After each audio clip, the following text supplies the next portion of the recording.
नमस्कार। विपक्ष चैनल की तरफ से आपका स्वागत है। भारत में घटनाक्रम बड़ी तेजी से बदल रहा है। पक्ष और विपक्ष में तर्क और कुतर्क अपनी चरम सीमा पर पहुंच चुके हैं। पीछे जो घटनाक्रम हुआ वो एक प्रकार से ट्वीट वार की तरह हमारे सामने प्रस्तुत हुआ। हर कोई ट्वीट कर रहा है, चाहे वो भारत में हो रहा है, चाहे वो विदेशों से हो रहा है। कोई इस आंदोलन की सपोर्ट में कर रहा है, कोई इस आंदोलन को नज़रअंदाज करके राष्ट्र के पक्ष की बात कर रहा है। उसमें किसी को ये बात पसंद आ रही है और किसी को नहीं आ रही।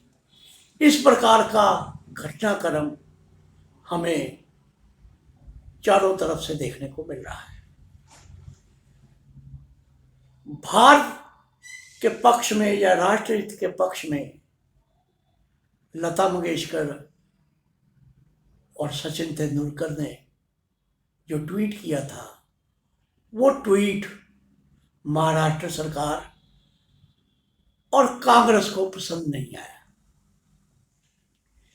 क्योंकि उन्होंने अपने ट्वीट में भारत की बात की है, राष्ट्र की बात की है, जो इन लोगों की दृष्टि में या कांग्रेस या महाराष्ट्र सरकार की दृष्टि में उन्हें सही नहीं लगता।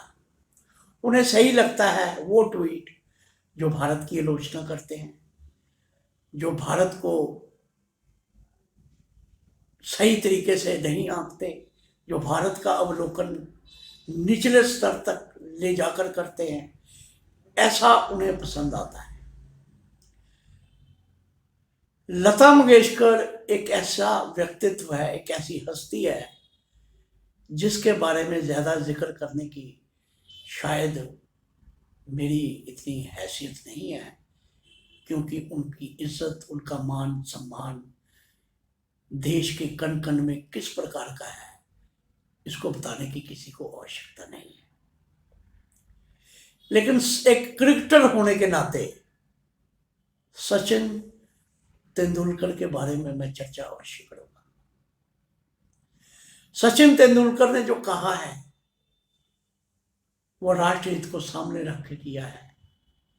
जो भारत की अंदरूनी समस्याओं को आपसी सहयोग से हल करने की बात की है, जो राहुल गांधी की कांग्रेस और उद्धव ठाकरे की महाराष्ट्र सरकार को पसंद नहीं आई और उन्होंने इस पर एक जांच बिठाने का निर्णय किया।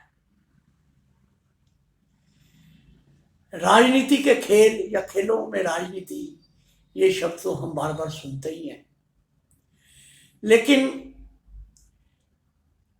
अगर हम देखें राजनीति और खेल, अगर दोनों की हम तुलना करें तो मेरी दृष्टि में जो खेल है, जो क्रिकेट है या अन्य कोई भी खेल हो, क्रिकेट की बात इसलिए है क्योंकि सचिन तेंदुलकर एक क्रिकेटर है, एक महान खिलाड़ी है।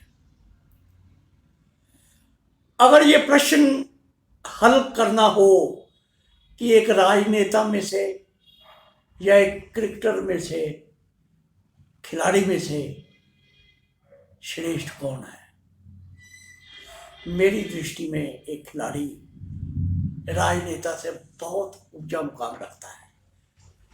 मैं ऐसा इसलिए कह रहा हूं क्योंकि हमें राजनीति का भी और खेल का भी अवलोकन करना चाहिए।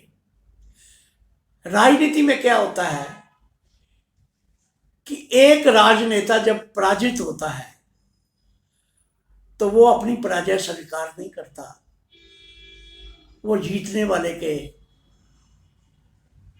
पांव खींचता रहता है, उसको काम नहीं करने देता। 5 साल तक वो अपने मन मुताबिक अगर कुछ करना भी चाहता है तो उसके सामने बहुत सी बाधाएं खड़ी की जाती है, जो आज हिंदुस्तान का विपक्ष मौजूदा सरकार के सामने खड़ी कर रहा है। भाई लोगों ने उनको जिताया है, उनको 5 साल काम करने दीजिए। नहीं करेंगे 5 साल बाद आपकी बारी आएगी, आप अपने आप को अच्छा दर्शाइए, लोग आपको चुने।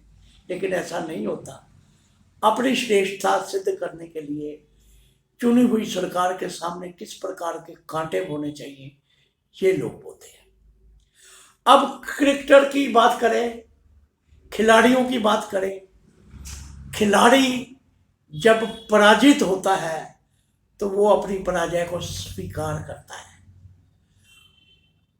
आपने देखा होगा कि जो जीती हुई टीम बाहर आ रही होती है तो पराजित टीम उनको शुभकामनाएं देके उनसे हाथ मिलाती है और ये प्रण लेती है कि अगला मैच या अगली जो प्रतियोगिता होगी उसको जीतने के लिए हम पूरी तैयारी करेंगे। उनके दिल में वो कसक नहीं होती जो राजनेताओं के मन में पराजय के वक्त होती है। इनमें खेल भावना होती है लेकिन उनमें राजनीतिक भावना नहीं होती। इसलिए मेरी दृष्टि में खिलाड़ी राजनेताओं से कहीं श्रेष्ठ है, सर्वश्रेष्ठ है, उत्तम है, शिखर पर है। इसलिए राजनेताओं को उन खिलाड़ियों से सीखना चाहिए, ना कि उनको अपनी राजनीति का शिकार बनाना चाहिए। मेरी इस कथन को अगर आप भी स्वीकृति प्रदान करते हैं तो शेयर कीजिए, इस चैनल को सब्सक्राइब कीजिए ताकि हम राष्ट्र हित के लिए अपने विचार आपके सामने प्रस्तुत करें। जय हिंद।